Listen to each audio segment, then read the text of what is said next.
and welcome back to In the Hall. My name is Sean Madden. Everyone sounded like this in the 1940s. The German army has swept across the land, but they are no match for the U.S. Navy's sheer power, a splintering battle in the Pacific. I refuse to believe everyone talked like that in the 1940s. Everyone just put on this weird accent.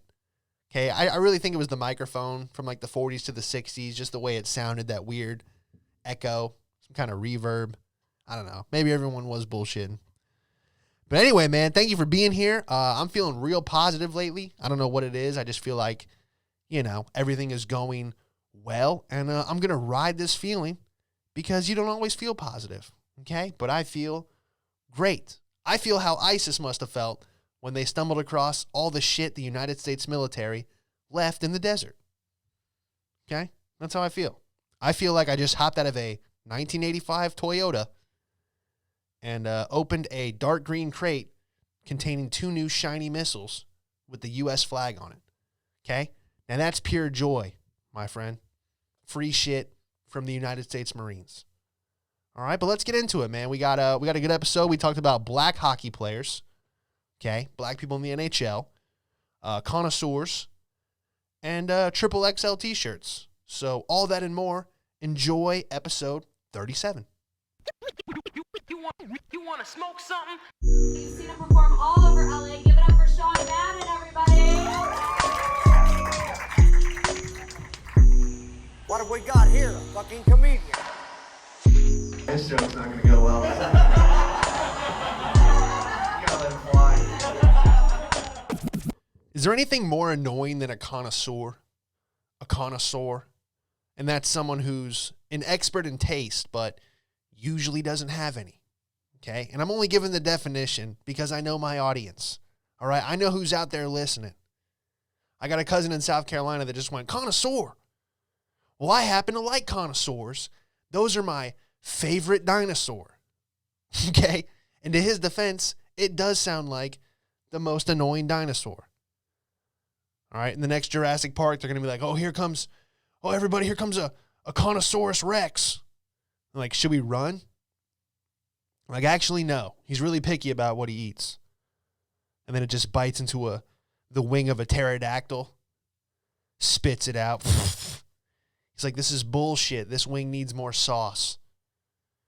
I would send it back into the kitchen and leave a Yelp review, but it's 4 BC and I'm a dinosaur.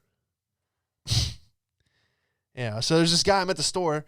There's a guy walking down the aisle. He's got a bottle of wine in his hand, and he's on speakerphone with his wife, who, hasn't figured out that he's not really into women yet. He's on speakerphone, and he's like, I'm trying to find a bottle from 2012. He's like, it's such a great taste, something about that year, that I just need to find a 2012. And she's like, well, hurry up, Preston. We have to be at the Miller's in 30 minutes. And I'm just like, I bet this guy's real fun at the dinner party. Anyone who's just really into something that, anyone can be an asshole about pretty much annoys me. They're like, oh, this is a 94-point bottle of wine. Huh? What? Just put it in a glass and shut your mouth. Is it red? Is it white? Doesn't matter. But anyway, man, so I'm at Gary's house. You guys know him. He's been on the show. Great friend of mine, funny comic. And, man, I miss going over there. We'd have, dinner, couple drinks, some music, edibles, few 3-4 joints, music playing. Everyone's having a good time. Fonto would come through with the communist whiskey. Nothing was even close to English that was written on those bottles. It would come in like its own leather case. He's like, it took 7 months for this bottle to get here. I'm like, well, damn, now I have to drink it. All right, people lost their lives to get this bottle here. Someone swam across the Arctic, fucking froze to death. For all I know, I'm sipping on uranium. It's usually like this orange glow to it. I'm over here just sipping on Chernobyl juice. I didn't even like drinking, but I feel like if I turned down that gift, my car would explode, for not accepting the peace offering. Whatever the hell, My friend, 2 options. You drink or you go boom. Very simple. Very simple. Don't be beach. That's probably the commercial for whatever he would bring over. A Sharinikov vodka. You drink or you beach. You'd have to give you'd have to drink after the speeches he would give. He'd do like, oh, I want to do a toast, and everyone's like, all right. Out of nowhere, some like communist music would start playing. I'm like, what the fuck's going on? He's like, all right, this is for all our fallen comrades. May we strike down any comedy booker that stands before us. I'm like, what the fuck is happening? We must continue the journey our ancestors started. Like, hey, Sean, you want a glass? I'm like, well, yeah. After that, I got to have one. So we're all having a great time. His neighbor comes over, and he's like, oh, did you see my bottle that I brought? It won over 17 awards. No one cares. Okay? Pour it in your glass and shut your mouth. And then Fonto goes to Gary. He's like, hey, who is that guy? He's like, that's my neighbor. He goes, yeah, send him home. Oh, man. Miss those guys out there, man. I think the only thing worse than like a wine cheese connoisseur, ooh, this is a French brie. It's like, all right. Thanks for coming over. The door's over there. Yeah. A cannabis connoisseur is probably the worst out of all. I didn't realize how worked up people got over weed until I worked at a shop behind the counter. Growing up in Florida, it was just weed. You're like, oh, it's, do you want weed? Yes or no? There was no this and that. There was no names. You'd have actors, rappers come in. They're like, look, I just need something that's going to lay me out like the first day of school clothes. Okay? I want to be laid out like my fresh white t-shirt next to my backpack and my little syllabus. And I'm like, all right, I got something right here. Say no more. Or you'd have some musician coming in like, oh, I need something that's going to help me write. Oh, got something right here. Easy clients, in and out. The ones pulling up in Aston Martins. Okay? The people with zero money were the pickiest customers. I guess it's just the way it is, man. But, they'd come in like, oh, can I get a top shelf ounce for $38? I'm like, not at all. That's going to be $400. I'm like, I have a pretty nice eighth for $45. I can give you a discount, meet you at $38. Leave a review, tell them I hooked you up. They're like, well, actually, I need an ounce. I'm like, well, actually, you need a new tire on your car. You've been coming here 6 months with the spare tire. Okay, that thing's only good for 40 miles.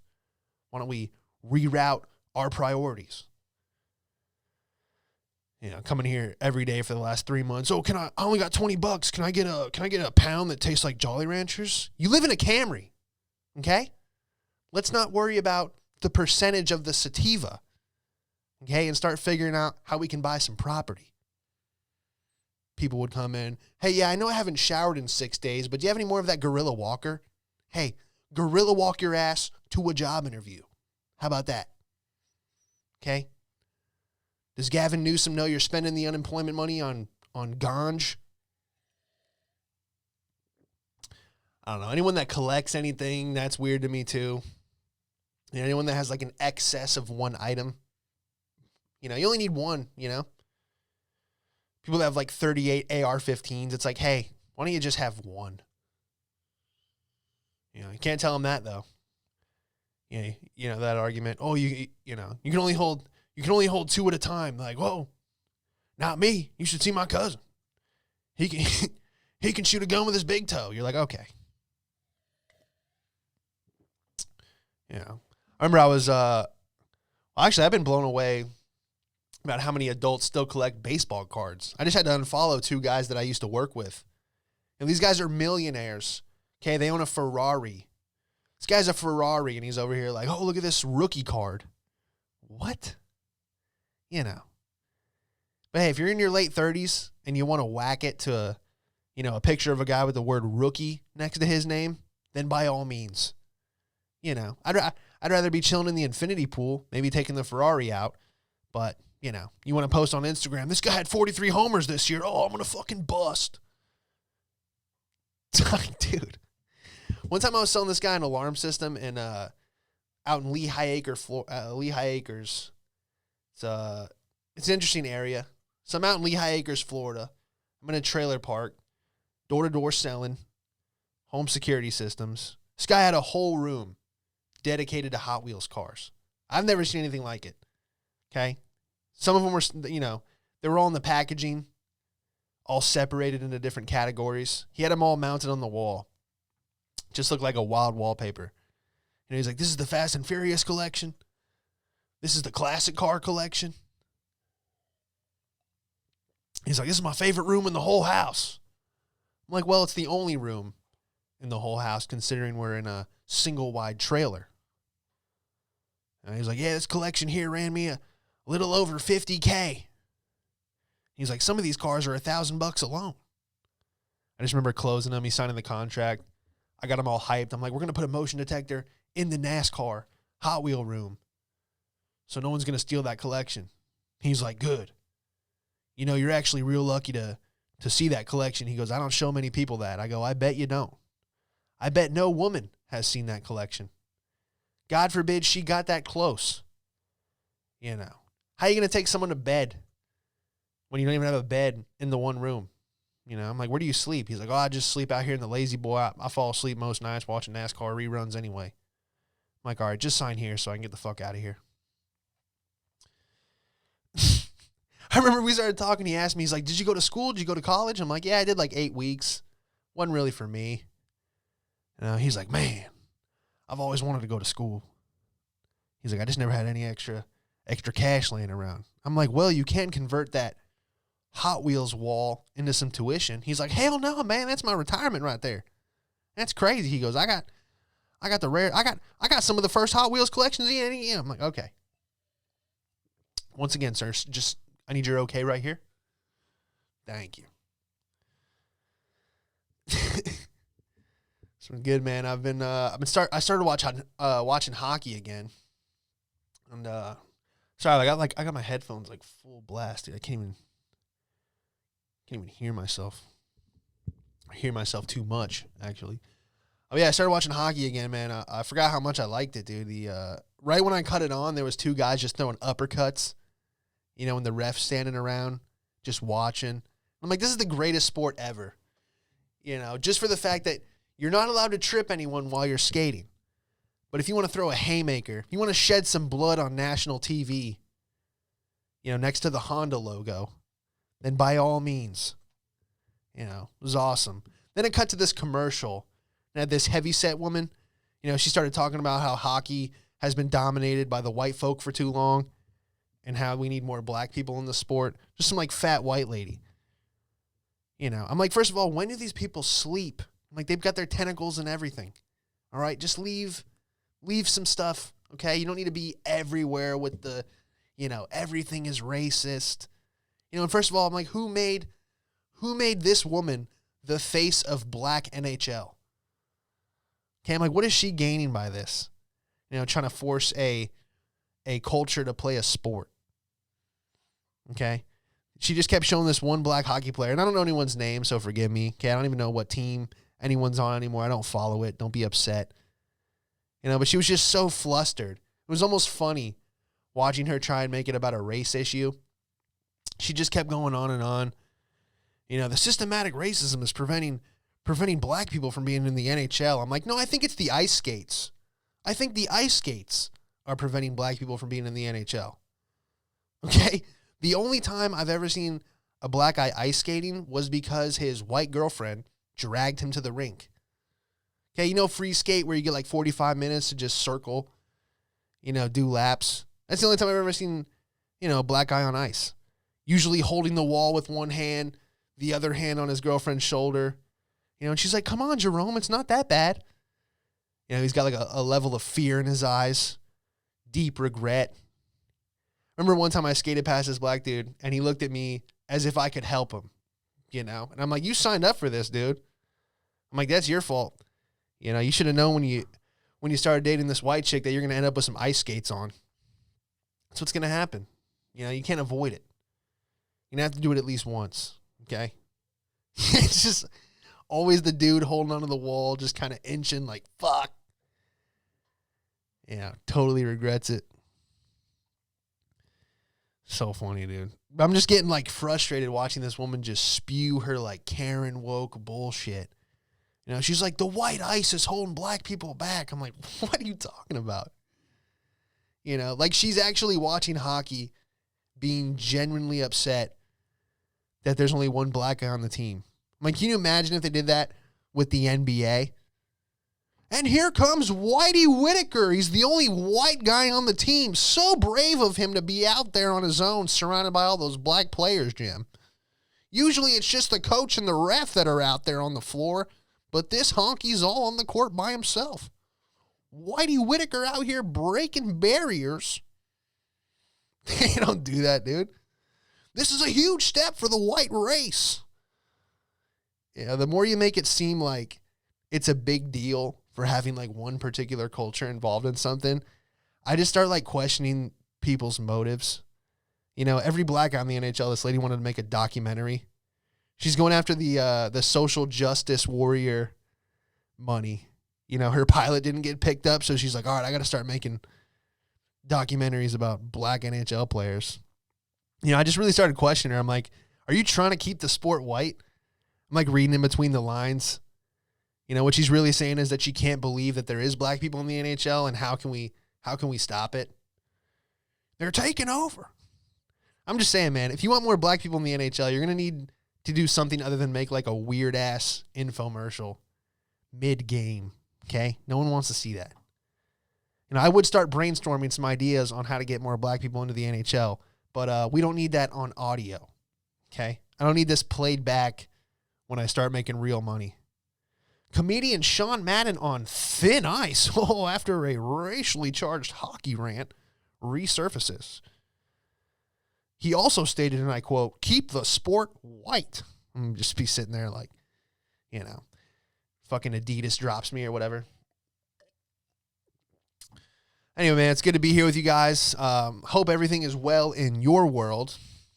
Was at TJ Maxx earlier, you know, just looking at shirts in the medium to large section. And I found a shirt I liked. It was XXXL, you know, and that always happens to me. Anytime I find something, you know, in those stores, especially like getting a new pair of shoes, you're like, oh, I like these. And they're like, I'm like, do you have them in a 12? I'm like, oh, it's just, you know, I only have them in a 9.5. It's like, okay, thanks. You know, but the XXXL, man, I thought I liked it till you hold it up. Then I was thinking it, you know, the tag said Vietnam. I'm like, do these people sewing the XXXL shirts ever freak the fuck out when they complete it and they hold it up? And they're just like, who the fuck is wearing this? Evidently, there's giants in the United States. You know, imagine getting the contract for TJ Maxx. You know, you work in a sweatshop and your job's just to make flashlights. You know, you're assembling light bulbs all day. And someone comes in with a stack of denim. They're like, all right, we're going to start making jeans. And you're like, okay. You know, I've made jeans before at my previous sweatshop, so nothing new. And they just drop just hundreds of sheets of denim. And you start cutting it up into pieces, and then they just fucking slap you. They're like, what are you doing? You're like, I'm cutting jeans. They're like, no, this is the XXXL. I'm like, what? They're like, yeah. You don't cut it into pieces. This is one whole piece. And they just start crying. Like, oh my God, they're among us. And really, it's just some fucking, it's just the Orlando market. All the fat tourists trying to get a new pair of jeans on vacation. Anyway, dude, I don't know what I'm talking about. I think that'll do it for the show, man. Appreciate you guys listening, dude. As always, any reviews, Sean Madden Comedy on Instagram, Sean Madden Comedy on YouTube. Yeah, man, thank you for the reviews. All the ratings doesn't go unnoticed. Really do appreciate it. And yeah, we'll see you next Monday.